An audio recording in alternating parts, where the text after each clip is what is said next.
You can feel it through the deck, not the engines, not the waves. The vibration of three Packard motors idling so low they might stall, because anything louder will get you killed. It is 10:47 at night, December 11th, 1942. You are standing on 77 feet of mahogany planking, held together with bronze screws and glue. Under your boots, 1 inch of wood separates you from the Pacific Ocean. Ahead of you, 11 Japanese destroyers are cutting south through Ironbottom Sound. The lead ship is 440 feet of armor-plated steel.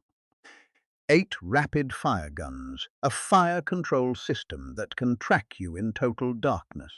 3 weeks ago, that ship helped destroy 2 American destroyers without taking a scratch. Your boat weighs 40 tons. That destroyer weighs 2,700. One 5-inch shell will punch through both sides of your hull and turn every man aboard into a memory. You have 4 torpedoes, no radar, no armor, no way out if they see you first. Your name is Lester Gamble. You are a lieutenant in the Naval Reserve, and in the next 6 hours, you and the men on the boats beside you are going to sink the largest warship ever destroyed by PT boats in the entire Second World War. But first, you have to survive the next 10 minutes. On November 21st, 1941, the destroyer Teruzuki was launched at Mitsubishi's Nagasaki shipyard. She would spend months in fitting out before being commissioned into the Imperial Japanese Navy on August 31st, 1942. Workers who had built her hull stood on the pier that day and watched her prepare for war. They had built something different. Not another mass-produced fleet destroyer.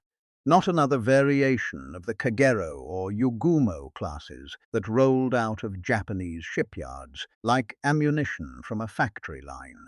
Teruzuki was something else entirely. She belonged to the Akizuki class, the largest destroyer class the Imperial Japanese Navy had ever constructed. 440 feet from bow to stern, 38 feet across the beam, a draft deep enough to ride heavy Pacific swells without losing speed. Her designers had conceived her for a single purpose: protect Japan's aircraft carriers from the swarms of American dive bombers and torpedo planes that were turning the Pacific into a graveyard for flight decks. Every inch of her reflected that mission. 8 Type 98 dual-purpose guns mounted in 4 twin turrets. The guns could elevate to nearly vertical, track aircraft at any angle, reload at any position, and pour out shells at a rate that no previous Japanese destroyer could match. Her fire control system was the most advanced in the fleet. Optical rangefinders coupled to mechanical computers that calculated deflection, lead angle, and fuse timing faster than any human crew could manage alone. But the Pacific War had a way of rewriting job descriptions. By the time Teruzuki was commissioned, Japan's carrier force was shattered. Midway had swallowed 4 fleet carriers in a single afternoon. The remaining flat-ops needed escorts, but the fleet needed general-purpose destroyers more. So the engineers modified her. They added a quadruple torpedo launcher for 610mm long lance torpedoes, the most devastating killing weapon in any navy's arsenal. They packed depth charges into racks and throwers along her stern. They turned an anti-aircraft specialist into a ship that could fight anything on the surface, under the surface, or in the air above it. Only 2 Akizuki-class destroyers had been completed by December 1942. Each required far more time, specialized labor, and precision machinery than a standard fleet destroyer. Teruzuki was not a ship the Imperial Navy could lose. She was a ship the Imperial Navy could not replace. Her combat debut came fast. October 26, 942, the Battle of Santa Cruz. Teruzuki screened the Japanese carrier force as American aircraft tore through the task force. Her guns fired for the first time in combat, filling the sky with black puffs of flak while the carriers maneuvered under attack. Teruzuki survived the battle, but the engagement and its aftermath left her needing repairs at Truk before she could return to action. The Pacific War did not give new ships time to settle in. It threw them into the fire and measured them by what came out the other side. The second test came 3 weeks later. It was not a test. It was the most violent surface engagement of the entire Pacific War. November 13th, 1942, the First Naval Battle of Guadalcanal. Two fleets collided in Ironbottom Sound, at close range in total darkness. American cruisers and destroyers against Japanese battleships and destroyers. The engagement dissolved into chaos within minutes. Ships fired at shapes, at muzzle flashes, at anything that moved on the black water. Friendly fire killed men on both sides. Searchlights snapped on and drew shells like magnets. Burning ships lit up the night and turned the Sound into a scene from a painting of hell. Teruzuki fought through that chaos alongside other Japanese destroyers. In the confusion of the night action, USS Laffey and USS Monson were sunk, and USS Sterett was badly damaged. Teruzuki's Type 98 guns contributed directly to the destruction, her rapid fire capability and advanced fire control giving her an edge that few destroyers on either side could match. The precise credit for individual hits in such a confused engagement is difficult to establish, but Teruzuki emerged as one of the most effective Japanese combatants of the night.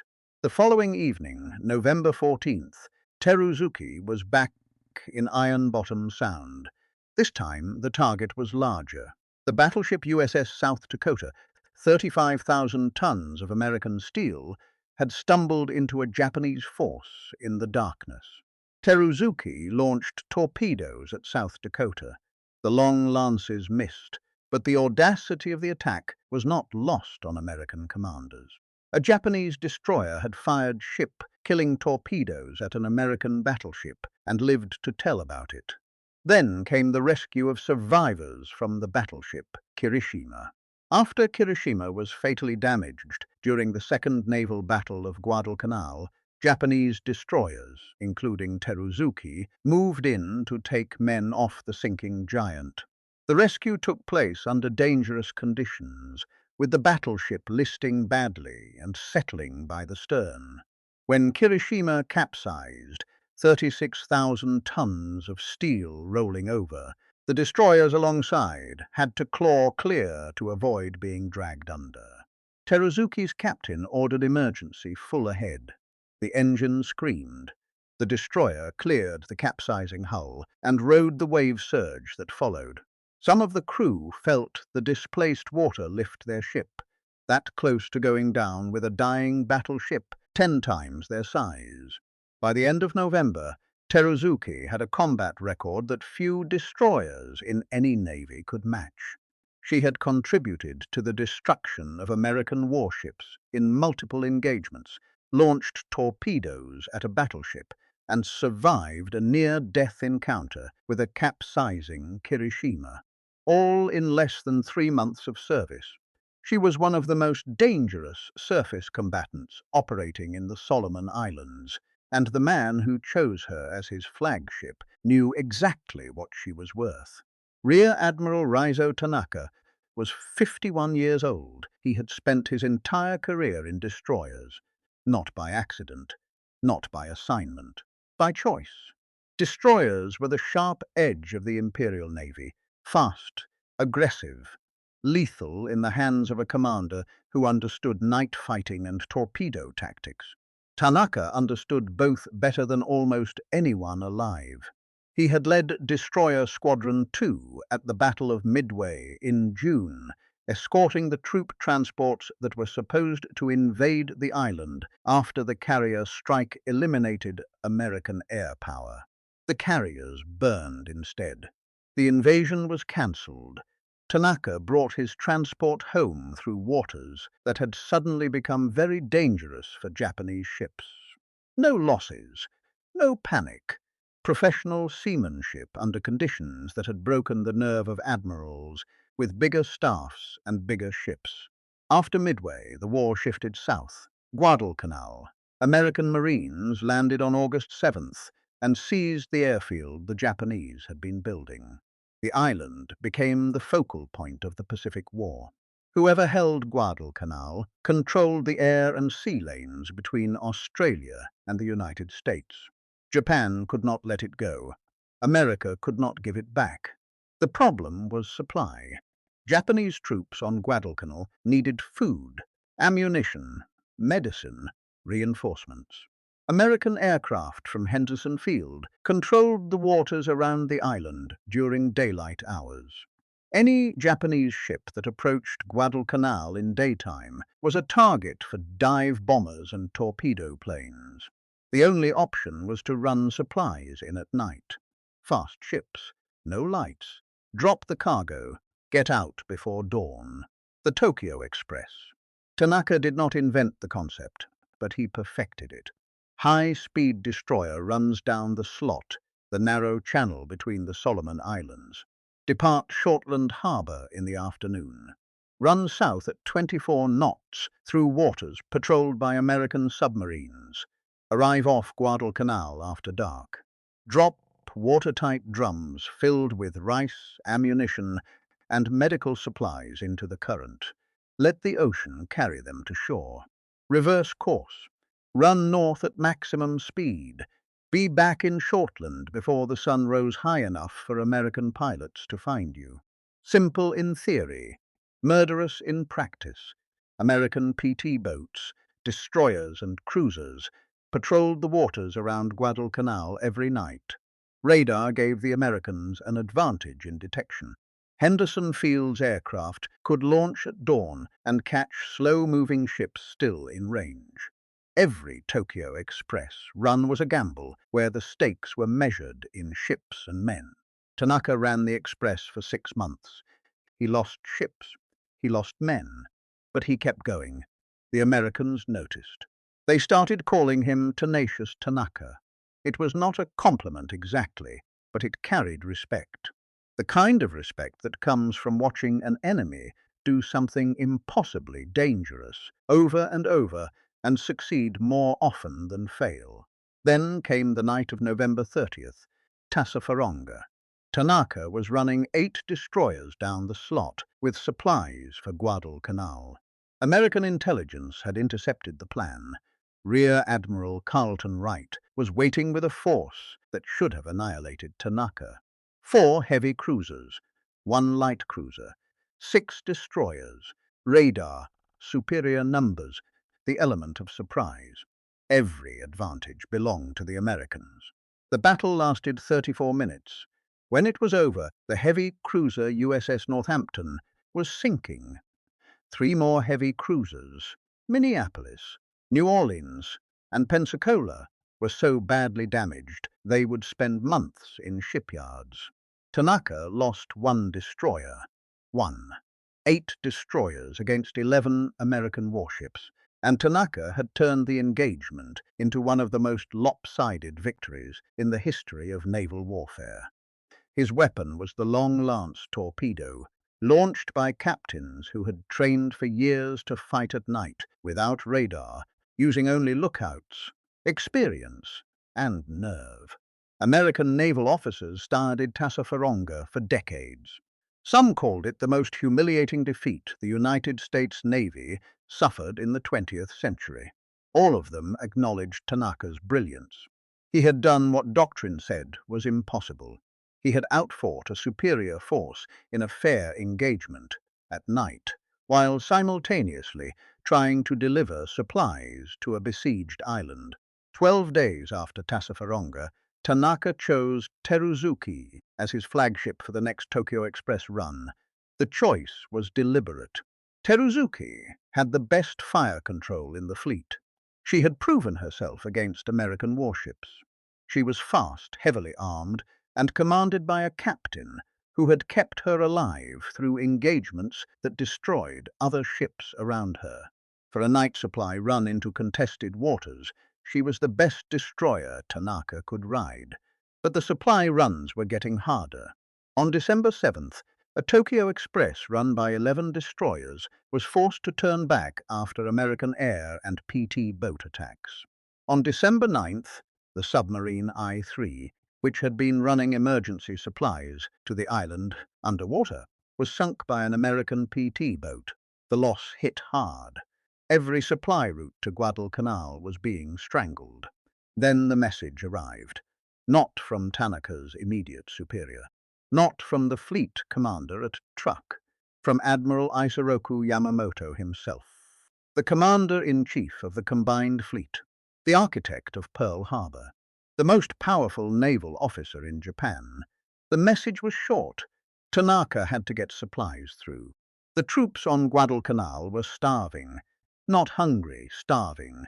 Men were eating grass, bark, insects. Malaria was killing more soldiers than American bullets. Units that had landed as full-strength battalions were down to a few dozen men capable of holding a rifle. If supplies did not reach the island soon, the garrison would collapse. Not in weeks, in days. Yamamoto's message carried weight that went beyond military orders. In the Imperial Japanese Navy, a direct communication from the commander-in-chief was something close to a sacred command. Failure was not just career-ending. It was a matter of personal honor that reached back through centuries of warrior tradition. Tanaka understood what the message meant. He would run the express again. He would get through, or he would not come back. 300 miles to the southeast, at Tulagi Harbor, the men who would change that calculation were already preparing. Motor Torpedo Boat Squadron 3 had been operating in the Solomons since October. 2 months of night patrols along the Guadalcanal coast. 2 months of attacking Japanese barges, landing craft, and occasionally destroyers. The results had been mixed. Mostly bad. PT boats were fast, 41 knots at full throttle, but they were also fragile, unreliable, and armed with torpedoes that failed more often than they worked. The boats themselves were engineering contradictions.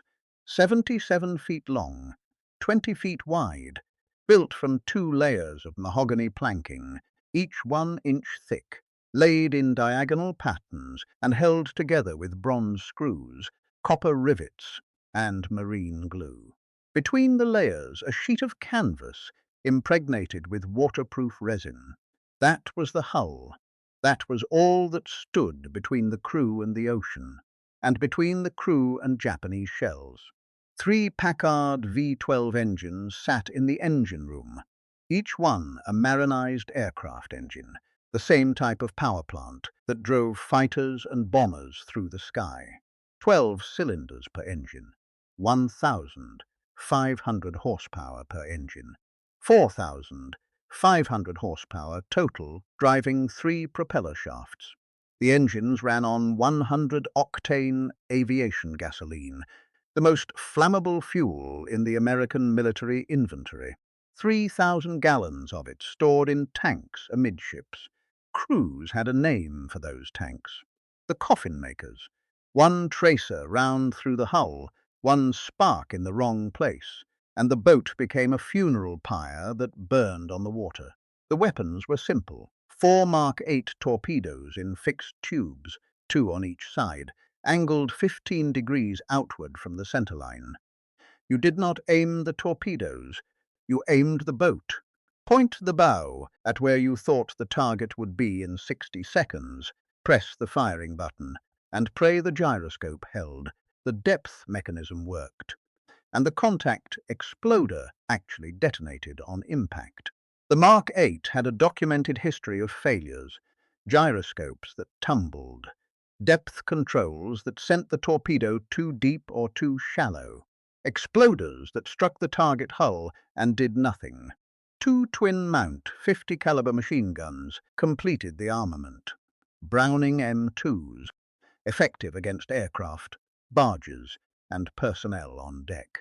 Useless against the armored hull of a destroyer, a PT boat. Engaging a Japanese destroyer with machine guns was not fighting. It was dying loudly.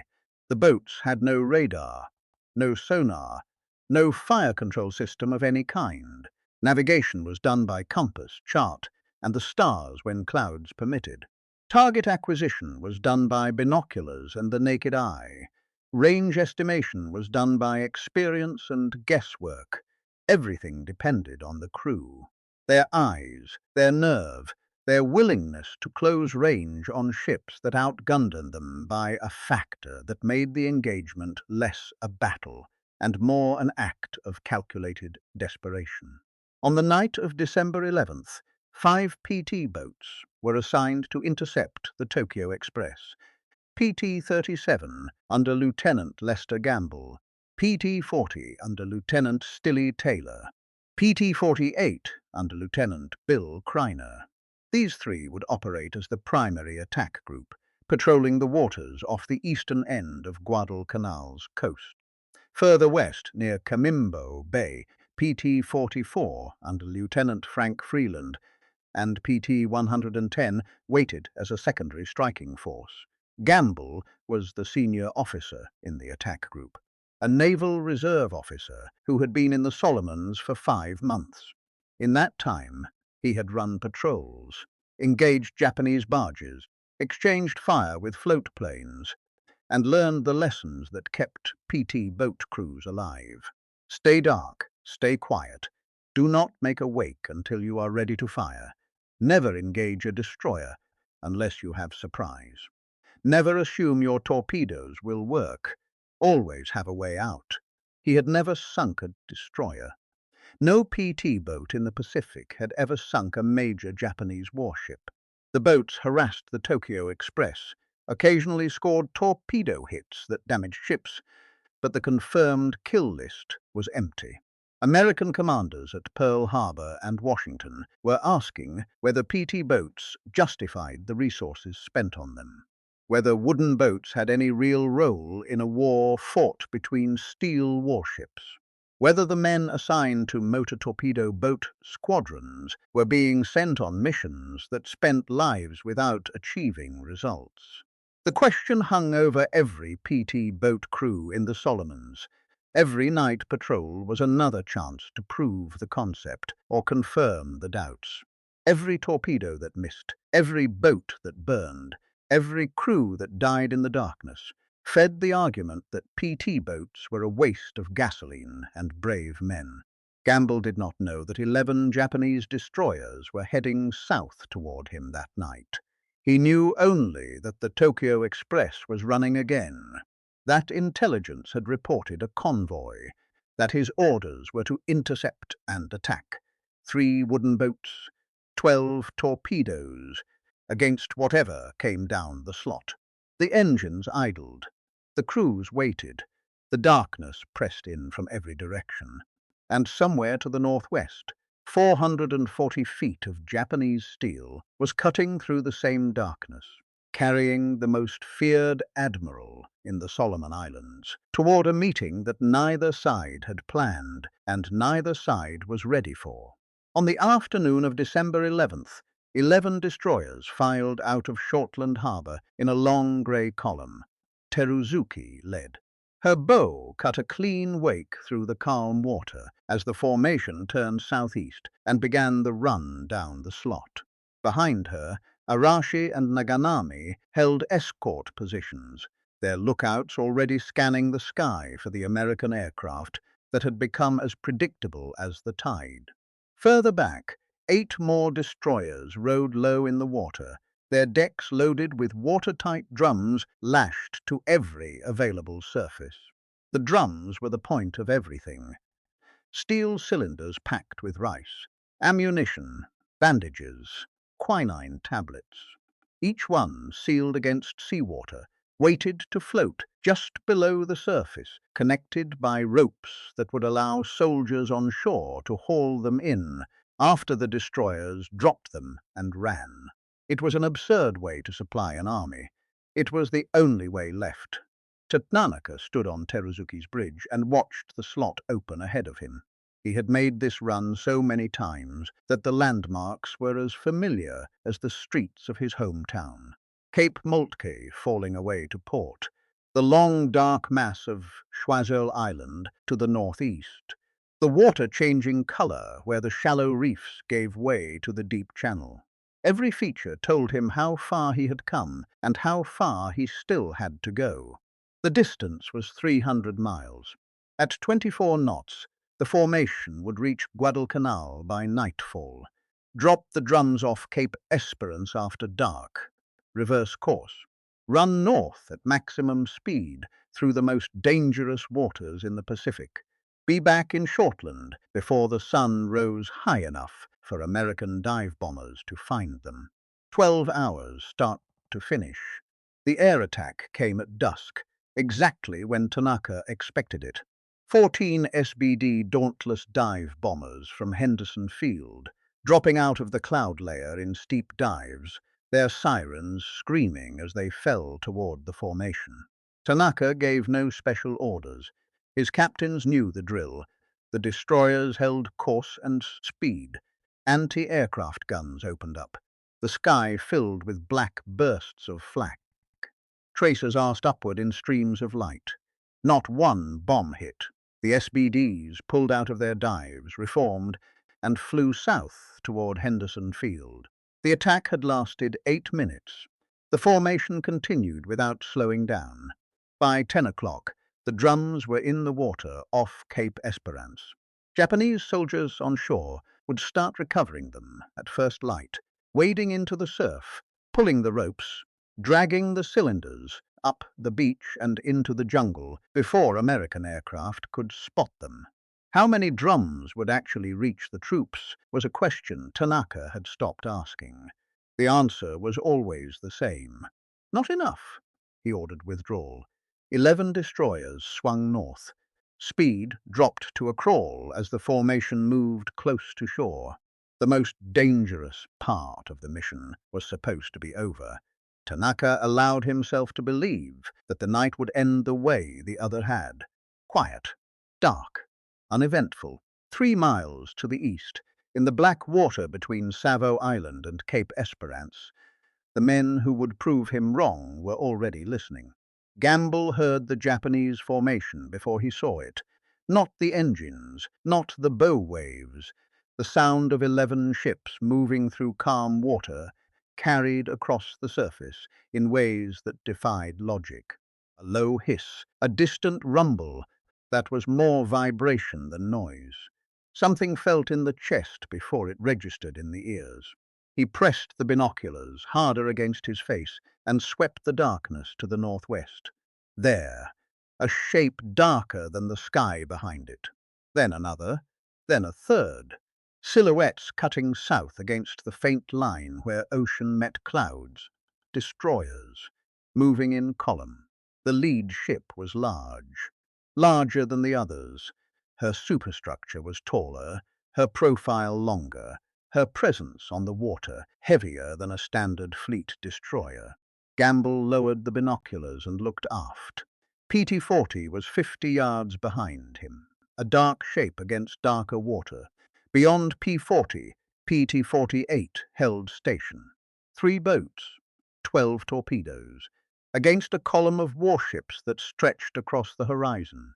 He did not hesitate. There was no time for hesitation and no benefit in it. He throttled back to bare idle. The Packard engines dropped to a low rumble that was almost silence.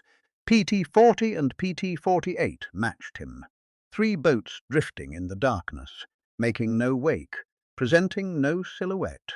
Invisible to Japanese lookouts, scanning for the telltale phosphorescence that betrayed PT boats at speed. Range 2,300 yards. The Japanese formation was patrolling close to shore at low speed.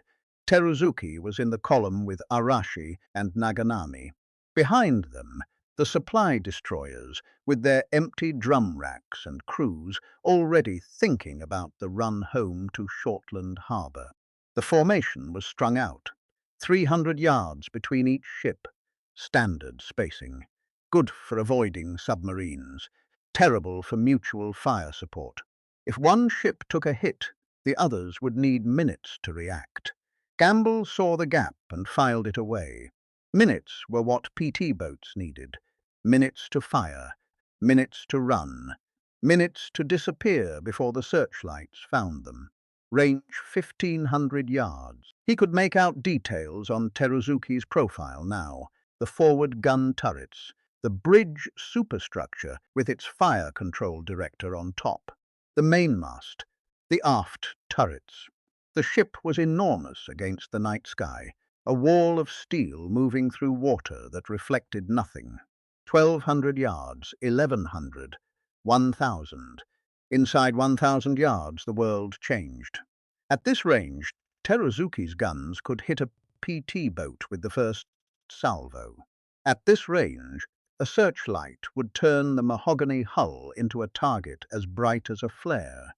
At this range, the Mark 8 torpedo had its best chance of running true, close enough for the gyroscope to hold, close enough for the depth control to matter, close enough that even a weapon with a reputation for failure might actually work.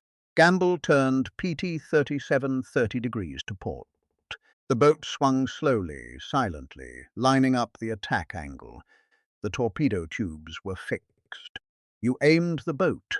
You pointed the bow at where you calculated the target would be in 63 seconds, accounting for the target speed, heading, and the torpedo's run time at 36 knots. You did all of this in your head, with binoculars and a stopwatch, because PT boats carried nothing else to help you. His thumb found the firing button for tubes 1 and 2. The compressed air system was charged. The torpedoes were armed. 2 Mark 8 weapons, each weighing nearly 3,000 pounds, each carrying over 500 pounds of Torpex explosive, each capable of breaking a destroyer's keel if it struck below the waterline at the right angle. If the gyroscope held, if the depth control worked, if the contact exploder did what it was designed to do, instead of what it usually did. He watched Teruzuki's profile cross his bow angle, watched the destroyer's silhouette align with the point in the darkness, where his torpedoes would arrive in just over a minute if everything went right. He pressed the button. Twin blasts of compressed air, 2 dull thumps as 3,000-pound weapons hit the water. PT-37 lurched as 6 tons of torpedo left the boat in 2 seconds. The weapons vanished into the dark. No phosphorescent wake. Good depth control. Maybe. He fired tubes 3 and 4. 2 more blasts. 2 more torpedoes in the water. Then he spun the wheel hard to starboard, shoved the throttles to maximum. The Packard engines erupted.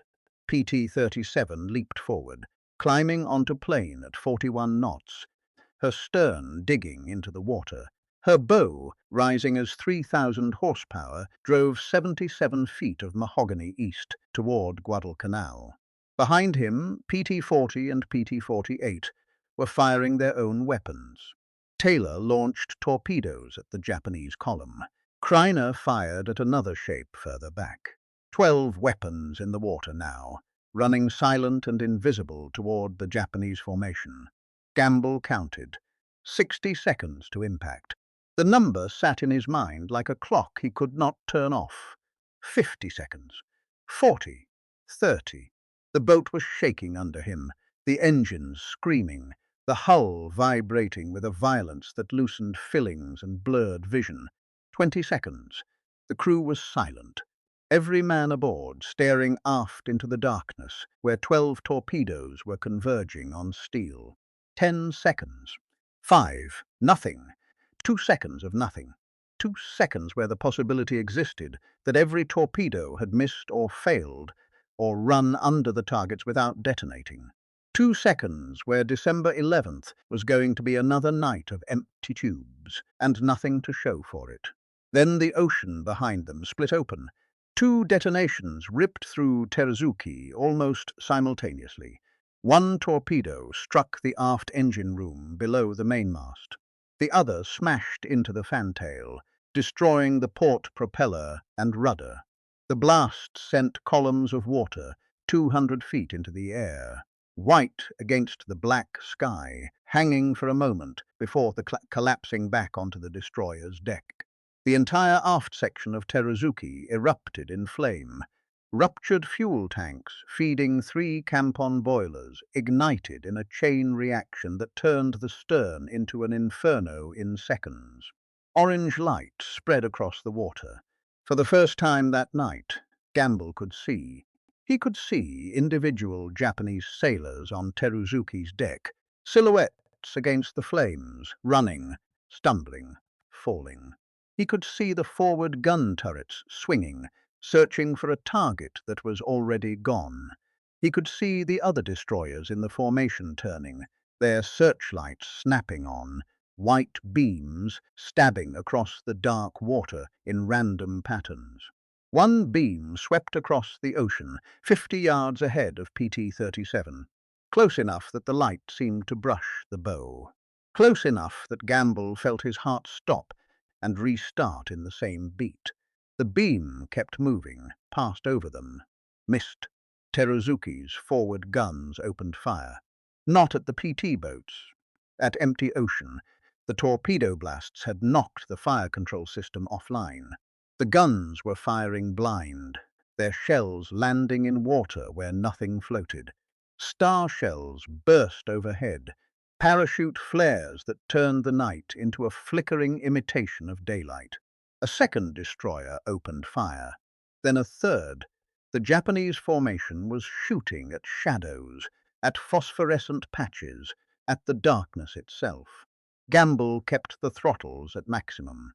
PT-37 was 3 miles east, and opening the distance with every second. Behind him, Teruzuki was burning from her mainmast to her stern. The flagship of Rear Admiral Raizo Tanaka, the most feared destroyer commander in the Solomon Islands, was on fire, hit by torpedoes launched from boats made of wood. On Teruzuki's bridge, the twin torpedo impacts threw men across compartments and plunged the ship into darkness, lit only by the fire consuming her aft section. Tanaka was injured. His staff officers moved quickly to get him off the stricken ship. The torpedoes had struck the port side aft. The explosions shattered the aft engine room, snapped the port propeller shaft, tore the rudder mounting free from the stern post. Fuel lines ruptured and fed the fire that was already climbing through the wreckage. Oil poured across the water around the stern, ignited, and turned the ocean itself into a burning lake. Teruzuki was dead in the water. No engines, no steering, no way to move. A 440-foot target burning in the center of Ironbottom Sound. Naganami moved first. Her captain brought the destroyer alongside Teruzuki's starboard side, the side away from the worst of the flames. It was a dangerous maneuver, coming alongside a burning ship that could explode at any moment. But Tanaka was aboard, the admiral who had kept the Tokyo Express running, the commander whose tactical brilliance had humiliated the American Navy 12 days ago. He could not be left on a dying ship. Tanaka and 56 staff officers were transferred to Naganami, communications men, navigation officers. The people needed to command a destroyer squadron at sea. Within minutes, the admiral was on Naganami's bridge. A Navy surgeon assessed his injuries and recommended evacuation. The hero of Tassafaronga was off his flagship. The ship he had chosen, because it was the best destroyer in the Japanese fleet, was burning behind him. Teruzuki continued to burn. The fire spread forward, compartment by compartment. Ammunition for the 25mm machine guns began cooking off. Small explosions sent tracers in random arcs across the sky. The aft gun turrets went silent, too hot to approach, their crews pulled back to the forward sections. The forward turrets still had power, still had crews, still had ammunition, but they had nothing to shoot at. The PT boats were gone, but not all of them. Near Camimbo Bay, Lieutenant Frank Freeland on PT-44 and PT-110 had heard the explosion, seen the flames climbing into the night sky above Teruzuki. Someone had hit a Japanese ship. The formation would be disrupted, attention divided. This was the moment PT boat doctrine was built for. First wave creates chaos. Second wave exploits it. Freeland pushed his throttles forward. PT-44 moved toward the burning Japanese destroyer. The flames lit up the entire area. Freeland could see individual destroyers, could count their gun turrets, could watch Japanese sailors running across decks with fire hoses and damage control equipment. Arashi was alongside Teruzuki's bow, pumping water onto the flames. Naganami was working from starboard. Freeland lined up his boat for an attack. Then the situation changed.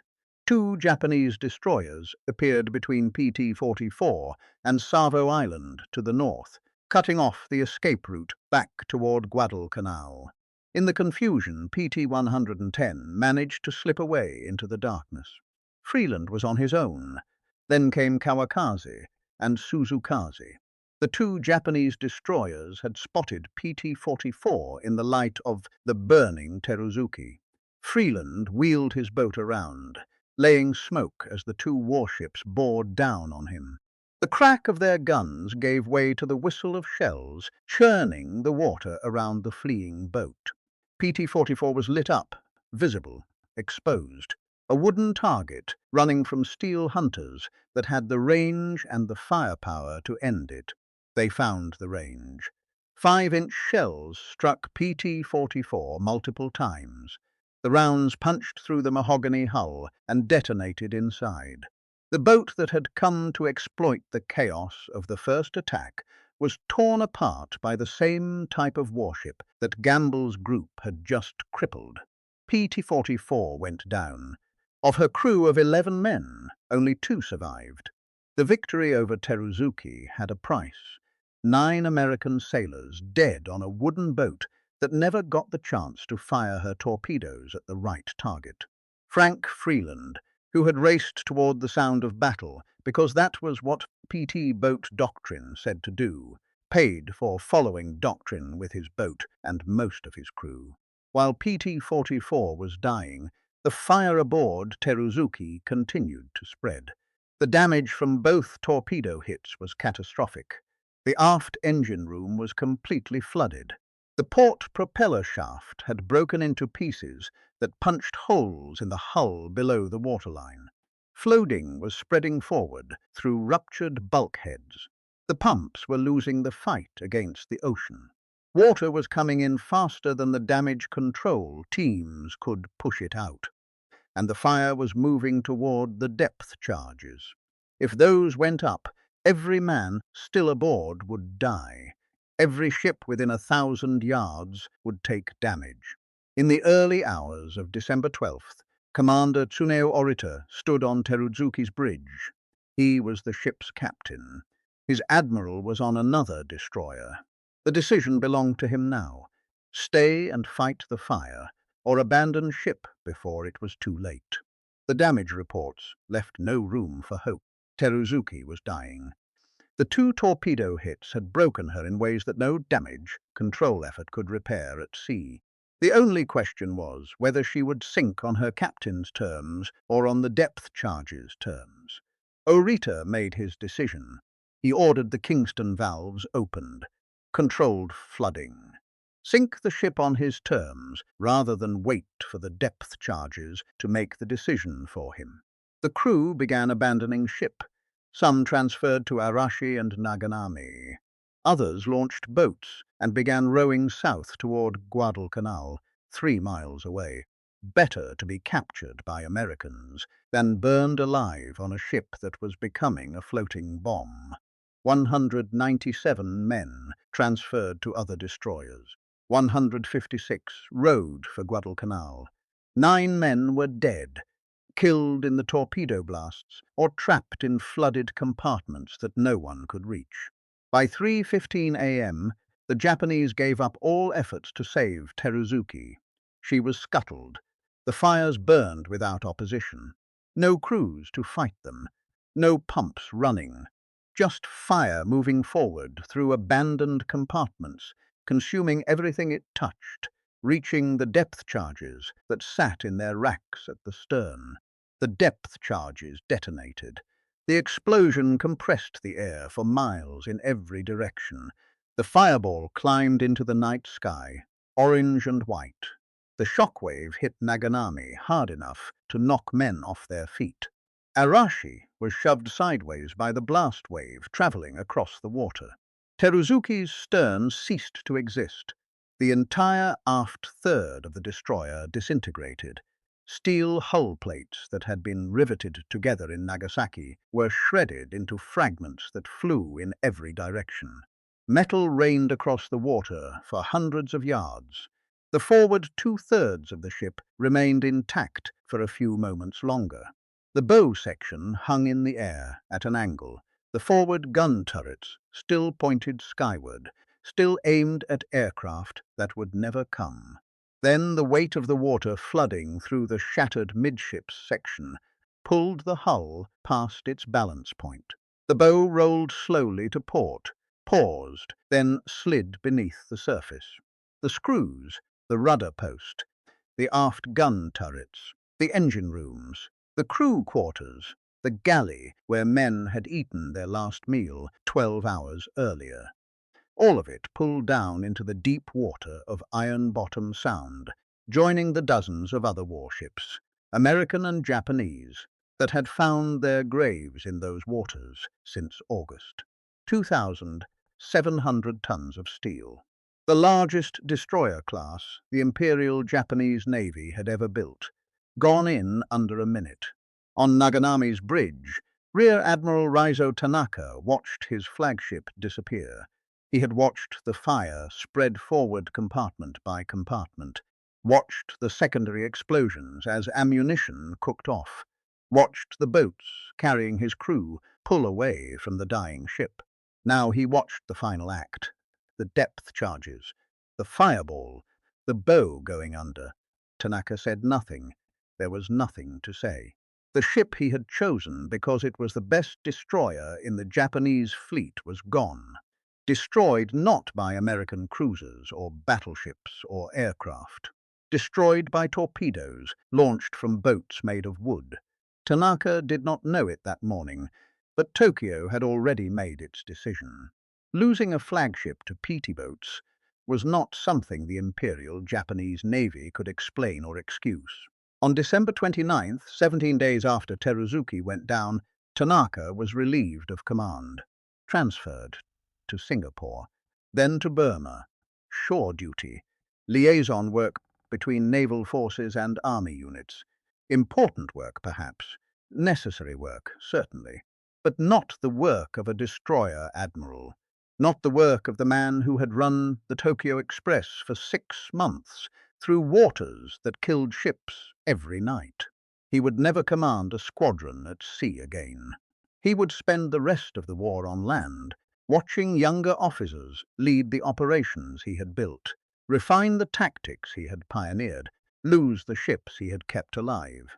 He was promoted to Vice Admiral in October 1944, a recognition that came too late to mean anything except that someone in Tokyo remembered what he had done before December 12th. Tanaka survived the war. He never published a memoir. He spoke little publicly about the night his flagship burned. After Tanaka was relieved, Japanese destroyer operations in the Solomons continued under other commanders as the strategic situation on Guadalcanal deteriorated. The Tokyo Express kept running, but the runs became less frequent, more cautious. The supply failures, combined with Allied air and naval pressure, disease, and starvation, accelerated the collapse of the Japanese position on the island. On December 12th, the same day Teruzuki sank, the Japanese Navy formally proposed abandoning Guadalcanal. The army resisted. Arguments went back and forth through the halls of Imperial General Headquarters in Tokyo for 3 weeks. On December 31st, 1942, with the Emperor's approval, Japan decided to evacuate. Operation K began in late January. By February 7th, 1943, the last Japanese soldiers were pulled off Guadalcanal by destroyer. The Tokyo Express ran